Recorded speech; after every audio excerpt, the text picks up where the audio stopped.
And welcome back into the Coach Joel Taylor Show here at Jefferson's. We appreciate everybody coming out. Great crowd tonight. Be thinking about your questions. So that's coming up here a little bit later on for Coach. But we're back in the win column, baby. Back in the win column, and it's always good to be in the win column. On homecoming over the Shorter Hawks this past week. Offensively, did what we needed to do, but defensively, once again, solid. Just solid pretty much in all three phases, Coach, on Saturday. Yeah, I don't know about all three phases. We missed a couple of field goals. Some extra points, so we got to kind of get that cleaned up.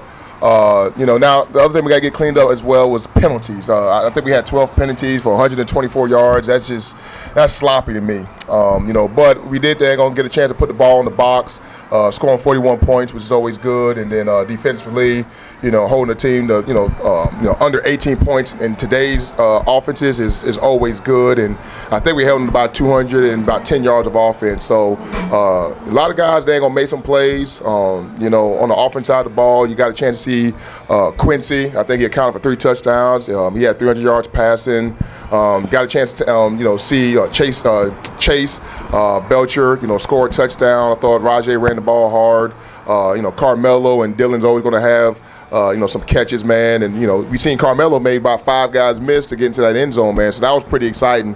Unfortunately, I didn't get to see it live. I was talking to the defense and all here, I was like, oh man, I missed it. But got a chance to watch it on film. But that was awesome there. And then defensively, I thought.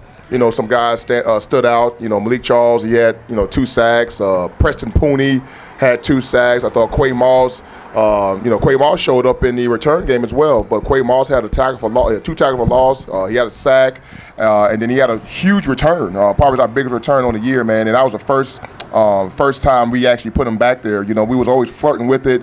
Wasn't sure. And once we kind of got a lead, I said, you know what? Hey, let's try him back there. So you're gonna see him a little bit more often. Well, he came off the sideline, and a lot of guys were giving him a hard time because he got tracked down, hawked down by the punter. You never want to have that happen to you, but.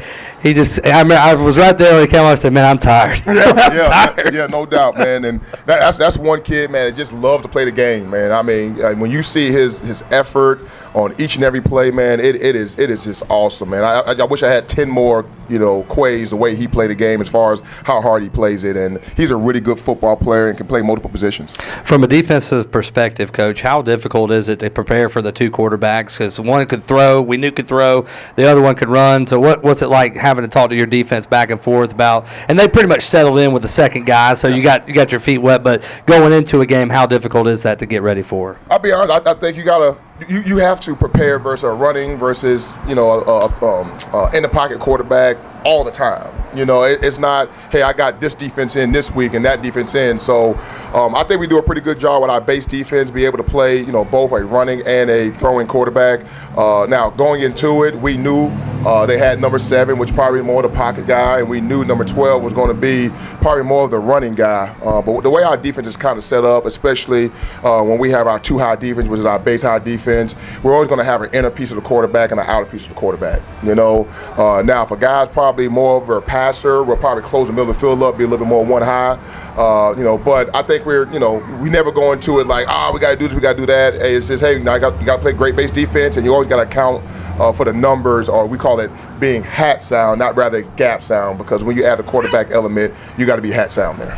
I know offensively, a big statement for you guys and a big working point has been third down. Third down numbers have been low. I think you had your best third down percentage of the year. What's it like, going into a game and being able to execute on third down? Yeah, it's always good, especially on third downs. We talk about being great in situational football, and third down is probably the one that gets probably, the most light, and for us to go out there and start to get a little bit better, and I'll be honest, I still don't think we put a complete game together yet, and that's what excites me. We can be so much better, but we continue to grow as a team.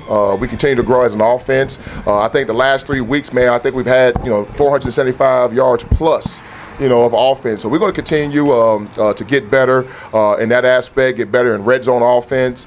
and just continue to push that ball. You know, like I said, the penalties kind of pushed us back. That's momentum, things of that nature. So we're going to continue to get better, and I'm really excited about it. And the best part about it, you ran only 62 plays compared to the 97 school record plays last week. So continue to move on. What's your biggest takeaway getting from Shorter going into Southern Utah? Your biggest takeaway from last Saturday's win, Coach? Yeah, just to clean up some of those little mistakes, like I said, with the penalties. Like I said, those are such momentum killers, you know. And then we got to do a better job in the kicking game, you know. So that's kind of the takeaways we have to get better at going into Southern Utah, because Southern Utah is a really, really good football team. You know, they don't make a lot of mistakes. They're going to run the ball. They're going to kind of grind that clock out. So we got to do a great job of not committing those sins, those seven-plated negatives, continue the drives, continue the momentum, and play really good defense. Well, this has been the Coach Joel Taylor Show here at Jefferson's. When we come back, we'll have one of those guys that really showed out on Saturday. And really, if you've watched any West Georgia, he's shown out pretty much every Saturday. That's Malik Charles. We'll talk to him next. We'll be back right after this. All right, everyone, welcome back into Jefferson's as we continue with the Coach Joel Taylor Show. This young man sitting down with us is defensive end Malik Charles. If you've seen him on Saturdays, you know he's had a great season, 25 tackles on the season, but 7.5 of those are behind the line of scrimmage. So that's like 1/3 of, math guys out there. That's a good number. And then 5 sacks on the season as well, Malik. But you have a really cool story, and we're going to get into that. But thanks for coming out tonight. Thank you for having me. Thank you for having me, man. So, Malik, obviously if you read your bio and you get to know a little bit more about yourself, you were more of a basketball guy. You were one of those basketball guys, played AAU and grew up on kind of that circuit out in the Midwest. So talk a little bit about playing basketball growing up. Being that your first love? Yes, sir. Yes, sir. So my dad was actually in the league. He played in the league back in the day, and so I wanted to be different from him. And so I wanted to play basketball like my whole life growing up. And so I grew up playing AAU on my school teams. Then my senior year, I transferred to AZ Compass Prep. Shout out to them. They're ranked nationally, a really good basketball team. And just at the end of my senior season, I just didn't really feel the love for that game anymore. And so I reached out to one of my old football coaches and was like, hey, like, what can we do to get me to play football in college? And what was your start in football? Wasn't your traditional 11-man, was it? Yeah, no. He was actually a coach of an 8-man team. And so I played a little bit of 7-on-7 with them. I didn't really play on the 8-man team, but yeah, I ain't never seen no 8-man team. So technically your first organized football would have been after you graduated high school. Yeah, my first 11-man football game was in college. So going out of college, I know you transferred here from Northern Arizona. What was that kind of 2-year period like for you, just trying to kind of fit into something that you hadn't really done before?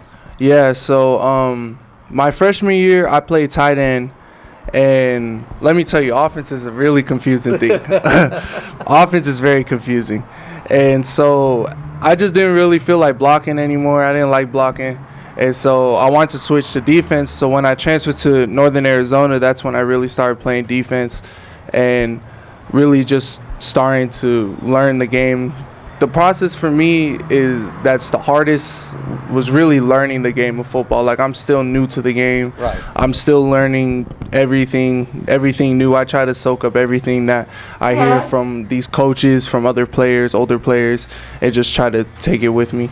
Well, obviously you played a lot last year at Northern Arizona, but your first real, I guess, breakout season here in Carrollton. Malik, what's it been like with this team? I mean, you're one of, I think, 68 new guys on this campus with us. So what's it been like from spring to now since you've arrived? It's honestly been a roller coaster. Like, it was such a quick turnaround.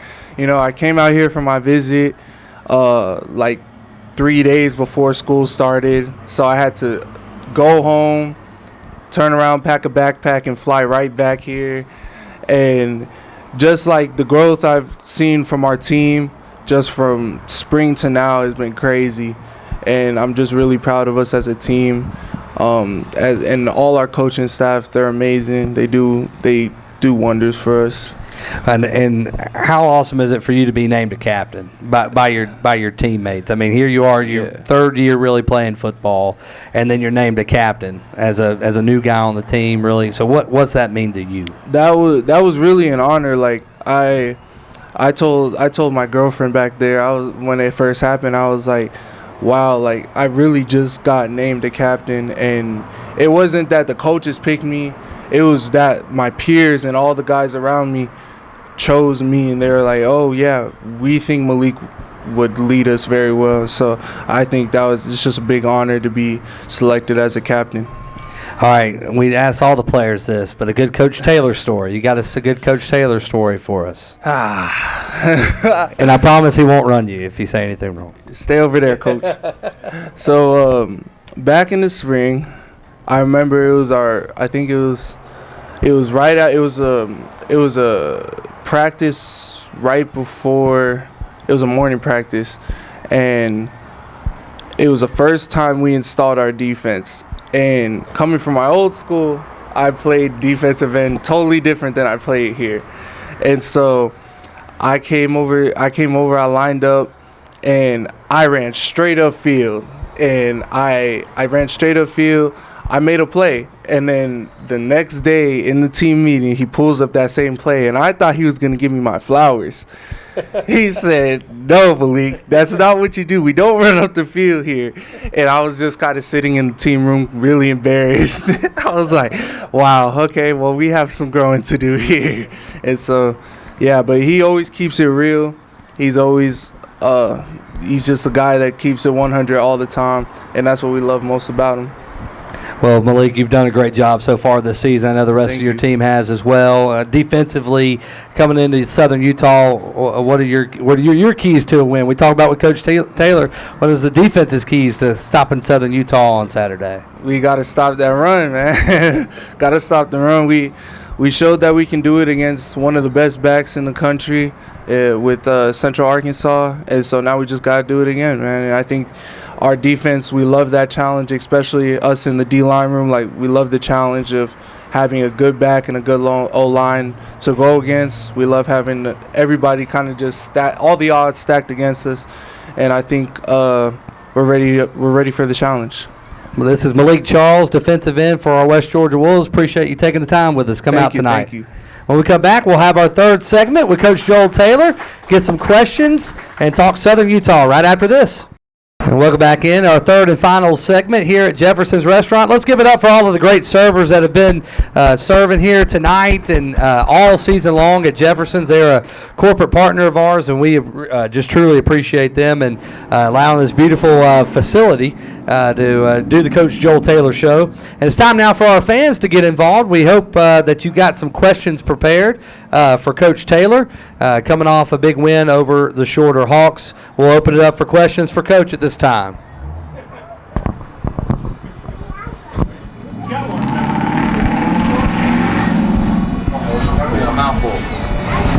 We got a question, but he's got his mouth full currently. Eating some great wings, I'm sure, from Jeff. No, I was eating salad. No. I'm a big boy over here. I got to eat salad. Come on now. What you got for us, Troy? So, no, and we had a great win, a lot of great momentum, but a lot of teachable moments. Yep. So what do you think, outside of the kicking game, what do you think is your number one teachable moment from this week going into Southern Utah? The number one teachable moment, and it's something I told the guys at actually halftime. Like I said, we missed a field goal. We had some penalties, things of that nature, and I seen guys pressing. Sometimes, when you think you're better than somebody in a sense, or in the football landscape, you start pressing because you want to make plays, right? But I always tell the guys, you got to make the plays you're supposed to make, right? And if you're better than somebody, you got to oppose your will. And that's what we didn't do. We were more pressing than anything, and having those little mistakes. So that was another coachable moment for our guys. If we're better than somebody, let's oppose our will rather than, pressing and getting out of character, and make the plays you're supposed to make.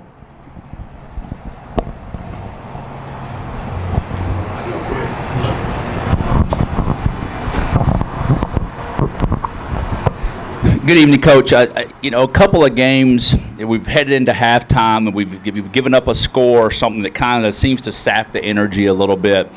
How exciting was it to experience? We had a couple drop passes, and it's like, oh gosh, I hope we're not about to have that experience again right here. And then we turn around and score. We did the scoring right before half. It felt so good. What was that like in the locker room at halftime? Always huge. That's one of the situational type deals. We talk about the middle 8, right? The last 4 minutes and the first 4 minutes of the second half. And the previous week, we didn't do a good job at that. And this week, I thought we did a good job of, getting that score right before half. Always brings, huge energy, momentum for us. And I think we came back out and scored. So huge momentum. Always want to have that to happen. But that's a part of the learning, part of the learning. We got better from last week, which is always good.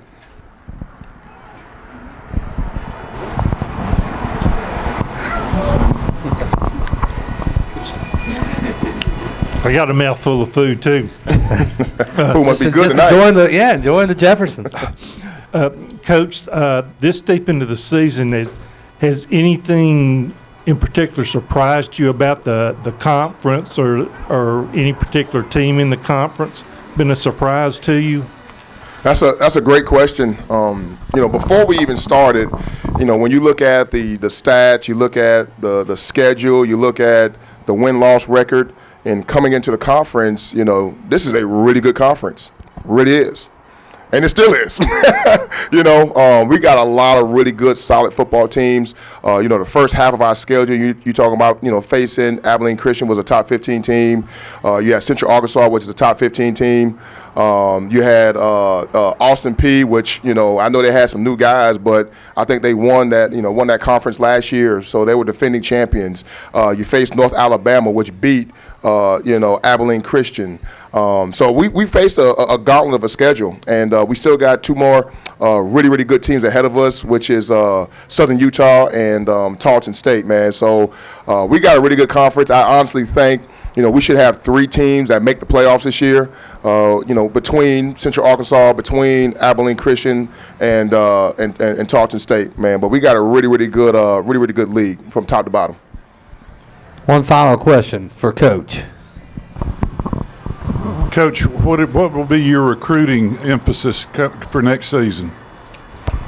Yeah, the biggest thing right now for us is depth. I really think if we do a really good job of keeping our core, I think we're going to be really, really good next year. Really good, but we got to do a good job of keeping our core. But at the end of the day, we got to do a good job of creating some depth.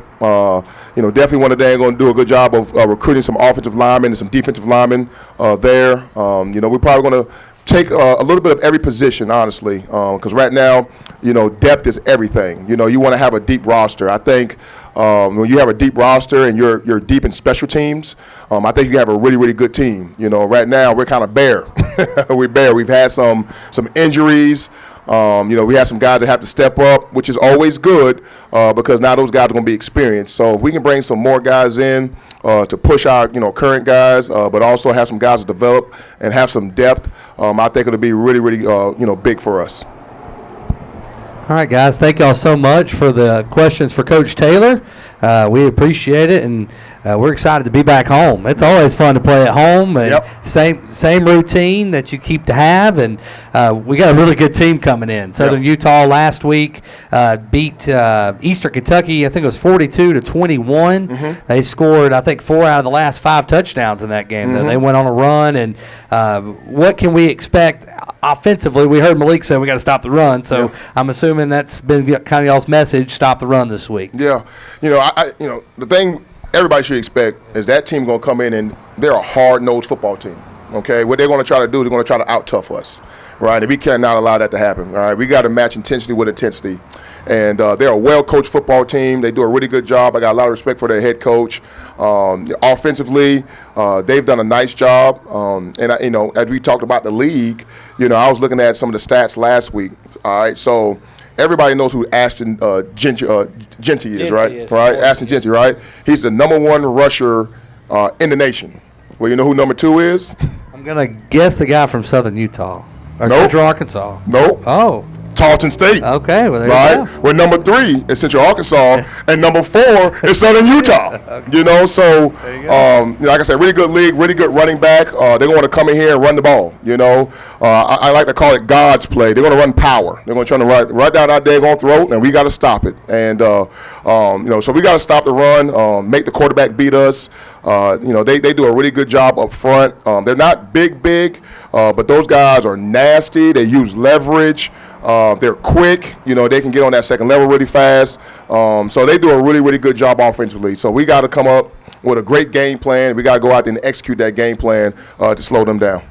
From the defensive side, I guess, for our offense, how we're going to be able to attack them, what's their alignment, their assignment look like? Yeah, so for them, they are, you know, more of a 4-3 personnel base. They look like a 4-2-5 at times, you know, 44 defense, but they do a really good job, man. They're well coached, you know, up front. You kind of got, you know, 2 sawed-off guys, man, but they are strong. They use leverage. They come off the rock. I think their defensive ends play really hard, man. They got a great motor. You know, linebackers are okay. You know, solid players. I think the safeties are really good, solid players, man. I think they come down and attack the run. They do a good job of kind of staying over the deep ball. And then at the corner spot, man, I think they're pretty good as well. You know, now they a little grabby a little bit. You know, I got to tell the referees about that. But you know, but I think they do a really good job from a schematical standpoint. There'll be a little bit of cover 4 and some cover 3 and some cover 1. But we got to do a good job of attacking and executing. You know, like I said, I think our offense has done a nice job of moving the ball pretty much versus everybody, you know, other than I think, Eastern Kentucky.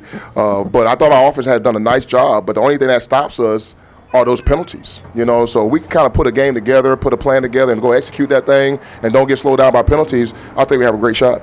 I know everybody at this point in the season has injuries, bumps, bruises, you name it, but it seems like we've really had our fair share and taken some. And you don't have to go into too much detail, but how difficult is it when you're trying to build the depth piece to have to put, you know, kind of pick and play, plug and play, if you will, with the guys that might not have had as much time? I mean, just for an example, we had a true freshman come in the fourth quarter and played some crucial minutes at corner because we didn't have anybody yet. No doubt. Well, hopefully we get some of those guys back. Yeah. But, you know, it's kind of like a you know, good and bad, you know. The good thing is those guys are getting some experience. Absolutely. You know, and we got to do a great job. You know, I always tell our coaches, man, it doesn't matter where a guy at on the depth chart, we're going to coach their butt up, right? We are strong as our weakest link, you know. So the only thing that scares you about it is they don't have no experience. You know, so, you know, we got to do a good job of continuing to and coach those guys. Those guys got to be ready when their opportunity is called for. And at the end of the day, it's a next man up mentality, you know. So we have been bit a little bit by that injury bug, but I thought our guys have done a nice job of being ready when their number's been called. What's your message to the fans to get them out there, get them come out and watch you all play on Saturday? Well, yeah, you're going to have 2 good football teams out of the UAC. You know, we need you guys. We need that thing. We need that thing to be packed. You know, I know it was homecoming, but everybody was outside. I need everybody to be inside. You know, and really watch this brand of football. You know, watch West Georgia as we, you know, transform into a perennial winner. That's what's happening here. You get a chance that they're going to see a really good football team with our team that's getting better every single day. You know, playing really good defense, but also playing some really good offense as well, right, the last 2 weeks. So exciting time to be on West Georgia Wolf, all right, but we need our fans in those seats cheering us on. Coach Taylor, we appreciate your time as always. Let's get after them on Saturday. Thank you. Appreciate it, man. All right. Well, thank you guys for coming out tonight to Jefferson's. A great job to our servers here. They do such a great job taking care of us. And we'll be back next week for the Coach Joel Taylor Show right here. And we'll see you on Saturday. Go Wolves. Go Wolves.